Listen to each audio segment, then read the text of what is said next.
What happened next? He asked me what my problem was. Expletive problem. Yes, sir. And I was wearing a rain jacket, and I had put my cell phone in my jacket pocket as opposed to my jeans pocket where I normally keep it. And I immediately went to grab my phone to this time call 911 instead of the non-emergency. And when I reached into my pants pocket, because that's where I keep it out of habit, it wasn't there, and I was shocked. I looked up, and he punched me and broke my nose. One shot. Yes, sir. So he said to you, you have expletive, you have a problem. Those were the exact words you used. You remember it? Do you have a problem? What's your problem? What's your problem? And you said to him, I don't have a problem. Yes, sir. You reached for and hitting you hard. At what moment did you, because you said you feared for your life, at what moment do you remember when you literally, do you remember when you thought, I may die? Is that, because you said that you felt you feared for your life. Do you remember the exact moment when you felt that? A lot during this fight, during this, when he was beating you? Because you're saying he's beating you and pounding your head into the cement. Was he talking to you during that time? Yes. And he was saying? Cursing, telling me to shut up, and then finally telling me he was going to kill me. And he said those words. And he said it, when did he first see your gun?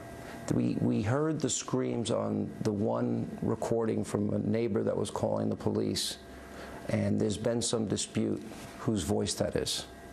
Was that your voice screaming, or was that Trayvon Martin's voice screaming? That was my voice. Absolutely. That was your voice? Yes, sir. And the police even said at one time they heard 14 screams. You were screaming that loud? Yes, sir. And you said to the police at one point that he put his hand over your mouth. Do you think that was to silence you from screaming? Yes, sir. Do you think you acted more out of a conscious thought? I mean, I know these events happen very quickly. Do you remember consciously thinking, I've got to grab my gun? Or did you just do it? Was there a conscious thought that went through your head that you thought you were going to die and that you had to take this, you had to get your weapon and fire? I'd love to give you an answer. Interview with George Zimmerman. What do you want to say to people that did rush to judgment, that suggested there was racial profiling in this case and that there was some other motivation in this case? That I'm not a racist and I'm not a murderer. Is there anything you regret? Do you regret getting out of the car to follow Trayvon that night? No, sir. Do you regret that you had a gun that night? No, sir. Do you feel you wouldn't be here for this interview if you didn't have that gun? No, sir. You feel you would not be here?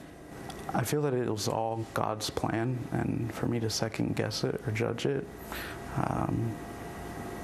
Is there anything you might do differently in retrospect now that time has passed a little bit? No, sir. You know, did you look over at Trayvon? You obviously at some point recognized he had been shot because yes, you didn't know it in the beginning. Did you look over at him at any time and realize he was in really bad shape? No, sir. At no point. And how long was it between the time you shot him to the time the police actually got to the scene? It felt like forever.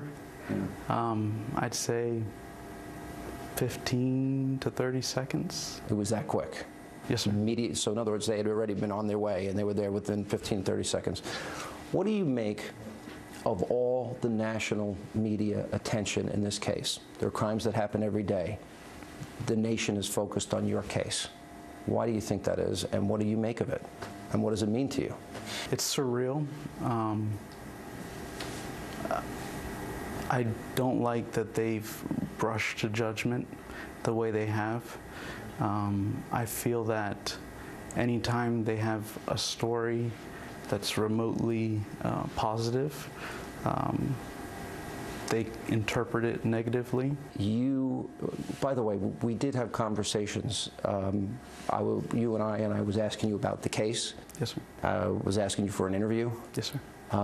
There was a report suggesting that I offered to pay your legal fees.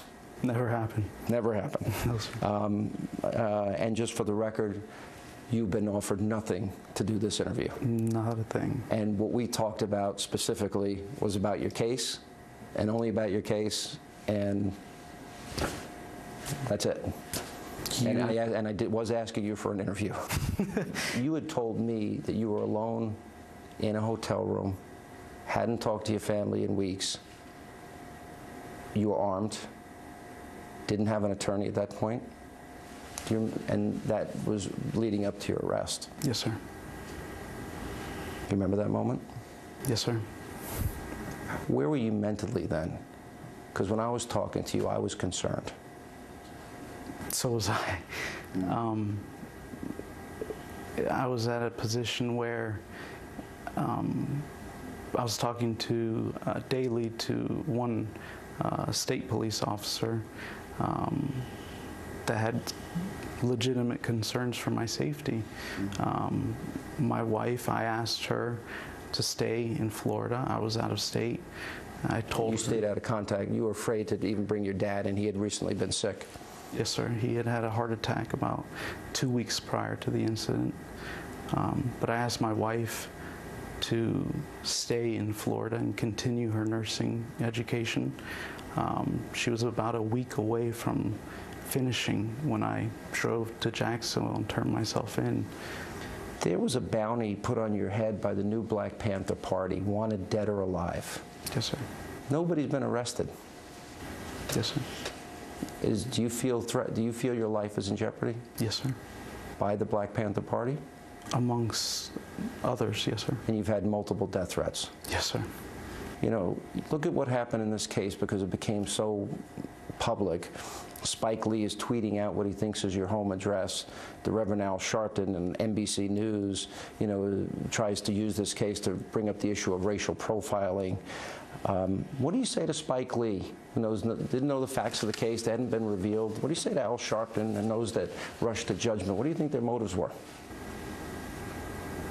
I can't guess to what their motives are. I would just ask for an apology. I mean, if I did something that was wrong, I would apologize.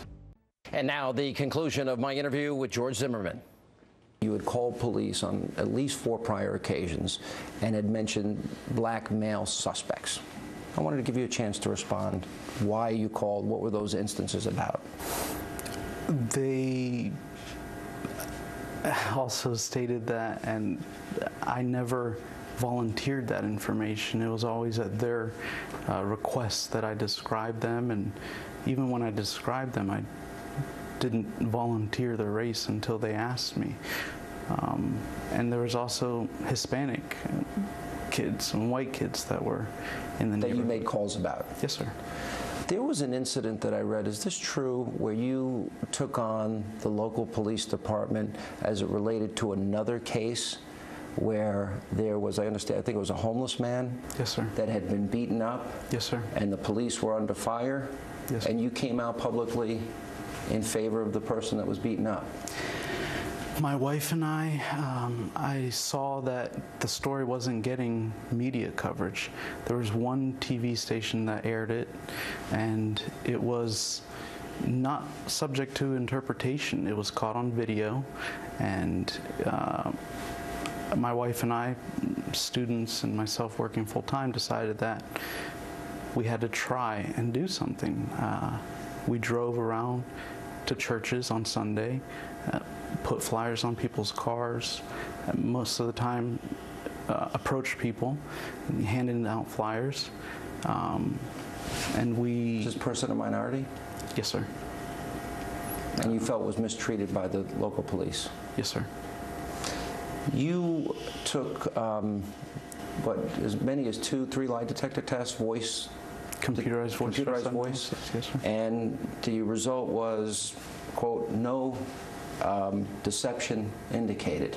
Yes, sir. You did that voluntarily? Absolutely. Why? I wanted to be as transparent with law enforcement as possible. I didn't have anything to hide. George, there's the media, there's special interests, and the narrative it seems they want to make about this case is that, and you could read the articles if you haven't already, It's a white guy that killed an unarmed black youth holding Skittles and an iced tea. What do you say to that? Again, I appreciate you not rushing to judgment. I think that people assumed I was white because of my last name. And my father is Caucasian, my mother's Hispanic, but English was my second language, believe it or not. My grandmother and my mother raised me. My dad was in the Army and he wasn't home for a lot of my infancy, so I consider myself, first of all, an American, but a Hispanic American, and I don't think it's fair that they rush to judgment to assume that.